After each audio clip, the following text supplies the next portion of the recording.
Pregnant ആയതുകൊണ്ട് നിങ്ങളുടെ favourite ഫ്രൂട്ടായ pineapple കഴിക്കാൻ ആരെങ്കിലും സമ്മതിക്കാതിരുന്നിട്ടുണ്ടോ? കഴിച്ചാൽ അബോർഷൻ ആകുമെന്ന് ആരെങ്കിലും പേടിപ്പിച്ചിട്ടുണ്ടോ?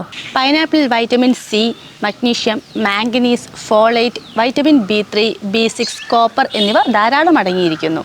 ഇത് എല്ലാവരുടെയും ആരോഗ്യത്തിന് നല്ലതാണ് എന്നതുപോലെ തന്നെ പ്രഗ്നൻറ്റ് വുമൺസിൻ്റെയും കുഞ്ഞിൻ്റെയും ആരോഗ്യത്തിന് ഒരുപോലെ നല്ലതാണ്. പിന്നെ ഒരുപാട് പൈനാപ്പിൾ ഒറ്റയടിക്ക് കഴിച്ചാൽ പൈനാപ്പിളിലുള്ള ബ്രോമലൈൻ എന്ന എൻസൈം സെർവിക്സ് അല്പം സോഫ്റ്റ് ആക്കാനുള്ള സാധ്യതയുണ്ട്. അതുപോലെ യൂട്രസ് കൺട്രാക്ഷൻ ഉണ്ടാക്കാനുള്ള സാധ്യതയും പറയുന്നുണ്ട്.